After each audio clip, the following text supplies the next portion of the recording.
Υπάρχουν κάποιες συμπεριφορές οι οποίες στηρίζονται σε κάποιους συγκεκριμένους τρόπους σκέψης και αυτοί με τη σειρά τους έχουν την απίστευτη ικανότητα να μας κάνουν να καταστρέφουμε τις ελπίδες μας όταν θέλουμε να φλερτάρουμε και να διεκδικήσουμε αυτό που πραγματικά θέλουμε. Γιατί στο σύνολό τους αυτές οι συμπεριφορές μας κάνουν να εστιάζουμε σε αυτό που φοβόμαστε να συμβεί παρά σε αυτό που θέλουμε περισσότερο. Είμαι ο Χρήστος από το Men of Style και σήμερα θα μιλήσουμε για 8 συμπεριφορές που καταστρέφουν τις ελπίδες μας στο φλερτ. Πάμε!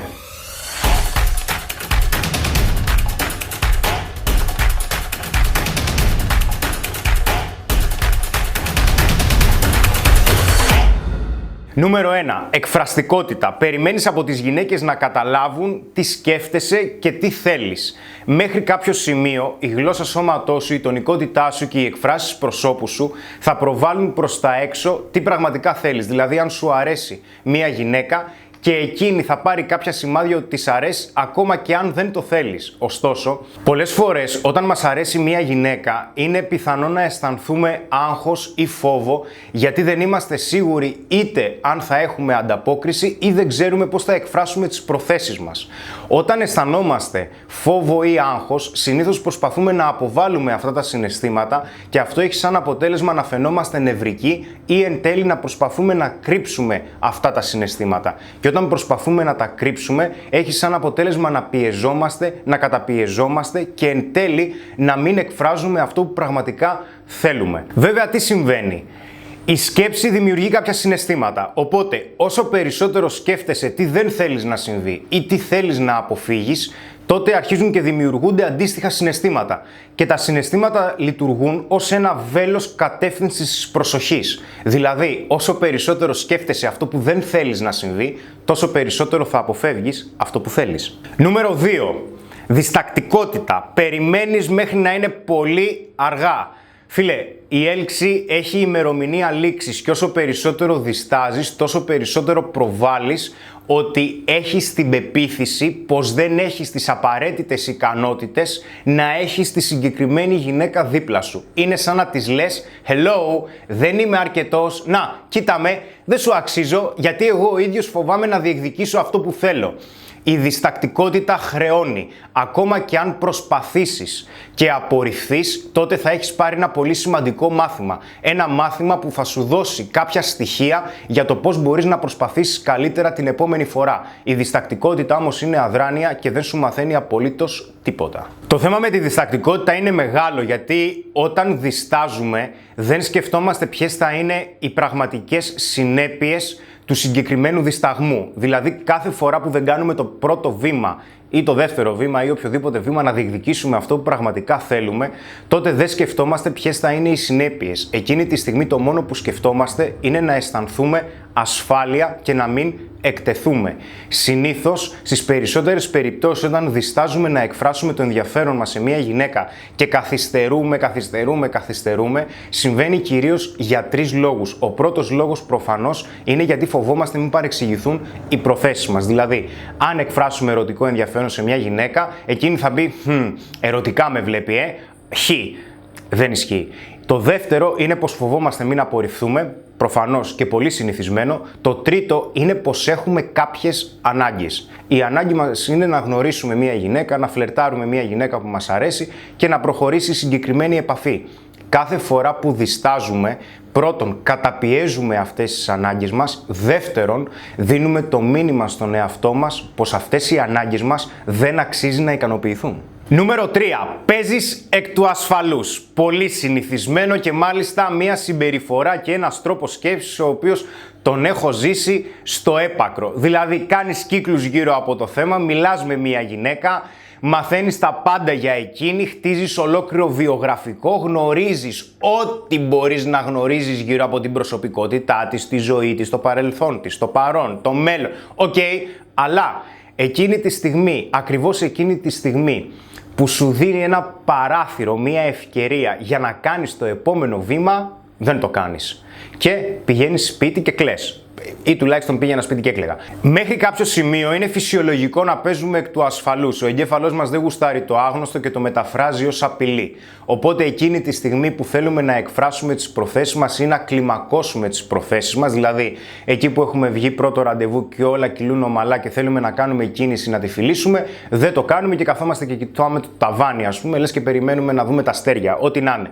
Εκείνη τη στιγμή όμως θεωρούμε πως αν το κάνουμε υπάρχει περίπτωση να απορριφθούμε. Και η απόρριψη για το μυαλό μας είναι κάτι απειλητικό. Ωστόσο, όσο επιλέγεις να μένεις σε ένα ασφαλή περιβάλλον, τόσο περισσότερο όχι μόνο δεν θα μάθεις αν πραγματικά αρέσει σε μία γυναίκα, αλλά δεν θα ικανοποιήσεις και τις πραγματικές σου ανάγκες που ουσιαστικά είναι να διεκδικείς αυτό που πραγματικά θέλεις. Νούμερο 4. Συγκεντρώνεσαι στο τι θέλεις να αποφύγεις και όχι στο τι χρειάζεται να βελτιώσεις. Θα σου δώσω ένα παράδειγμα. Κάθε φορά που θέλεις να φλερτάρεις, βρίσκονται κάτω από τον έλεγχό σου κάποιες πολύ συγκεκριμένες παράμετροι. Ποιοι είναι αυτοί? Γλώσσα σώματος, τονικότητα, πώς θα σκέφτεσαι. Εντάξει, το πώς θα σκέφτεσαι βέβαια θέλει λιγάκι εξάσκηση. Οι εκφράσεις προσώπου σου, όλα αυτά βρίσκονται κάτω από τον έλεγχό σου. Ωστόσο, όταν θέλουμε να φλερτάρουμε και πιστεύουμε ότι κάπου θα κάνουμε ένα λάθος ή πιστεύουμε ότι κάναμε ένα λάθος, το πρώτο πράγμα που θα συμβεί θα είναι να κατηγορήσουμε τον εαυτό μας, να τον μειώσουμε και να ξεκινήσουμε τις γενικεύσεις. Δηλαδή, να είδες, σου τα έλεγα, δεν το έχεις, δεν υπάρχει ελπίδα, με τίποτα, μόνος θα μείνεις, παρθένος θα ψοφήσεις. Αυτή η διαδικασία όμως όχι μόνο μας μειώνει, αλλά δεν μας βοηθάει να πάρουμε θετικό feedback, δηλαδή να πάρουμε στοιχεία και πληροφορίες για το τι χρειάζεται να βελτιώσουμε. Κάθε φορά που εσύ ο ίδιος δίνεις ένα check και λες ένα μπράβο στον εαυτό σου μόνο και μόνο που προσπάθησες, τότε βιώνεις απόλαυση από αυτή τη διαδικασία με αποτέλεσμα την επόμενη φορά να το ξανακάνεις, αλλά και να βοηθήσεις εσύ ο ίδιος τον εαυτό σου να συγκεντρωθείς στο τι χρειάζεται να βελτιώσεις και όχι στο τι χρειάζεται να αποφύγεις. Νούμερο 5. Προσποιείσαι πως δεν σου αρέσει ενώ σου αρέσει. Είναι κλασικό, το βλέπω συνέχεια, δηλαδή έρχεται μια γυναίκα στην παρέα, τη βλέπεις και παθαίνεις 15 εγκεφαλικά και 4 εμβολές. Ωστόσο, όταν αρχίζει να σου μιλάει, αρχίζεις και κοιτάς το ταβάνι και σφυρίζεις κλέφτικα. Φίλε, δεν λέω να αρχίζεις να πέφτεις πατώματα σαν τη σφουγγαρίστρα, αλλά αν σου δείχνει μια γυναίκα κάποια σημάδια, θα χρειαστεί και εσύ να δείξεις κάποια σημάδια ότι σου αρέσει, για να μην γίνετε βρικόλακες και περάσουν οι αιώνες προσπαθώντας ο ένας να πείσει τον άλλον ότι του αρέσει και ότι σου αρέσει και ότι οτιδήποτε. Αυτό που θέλω να πω είναι ότι αν σου αρέσει, σου αρέσει και θα χρειαστεί να της το δείξεις άμεσα, γιατί ποτέ δεν ξέρεις. Σίγουρα μπορείς να ελέγξεις ένα πολύ μεγάλο σύνολο συμπεριφορών, αλλά δεν μπορείς να ελέγξεις την τύχη και τις συνθήκες. Ποτέ δεν ξέρεις. Νούμερο 6. Παίρνεις τα πάντα πολύ προσωπικά.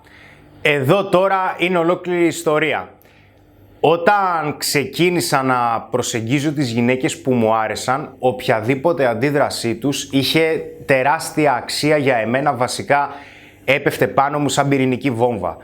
Έπαιρνα τα πάντα πολύ προσωπικά γιατί ήμουν ευαίσθητος και ήμουν ευαίσθητος γιατί εγώ ο ίδιος αμφισβητούσα τον εαυτό μου, τις ικανότητές μου, τις ελπίδες μου, το αν αρέσω ή δεν αρέσω. Ωστόσο, δεν έχει να κάνει πάντα με εσένα. Το ότι μια γυναίκα έχει μια συγκεκριμένη αντίδραση ή μια γυναίκα θα σε απορρίψει μπορεί να οφείλεται σε κάποιες καταστάσεις της ζωής της που όχι μόνο δεν έχει εκείνη έλεγχο, αλλά προφανώς δεν έχεις έλεγχο και εσύ. Οπότε, keep walking, δεν τρέχει τίποτα. Απλά συνέχισε να προσπαθείς και συνέχισε να βελτιώνεσαι, γιατί αν παίρνεις τα πάντα προσωπικά θα μαστιγώνεις τον εαυτό σου χωρίς να υπάρχει λόγος πάρα πολλές φορές. Νούμερο 7. Δείχνεις κάτι που δεν είσαι για να κερδίσεις τις εντυπώσεις.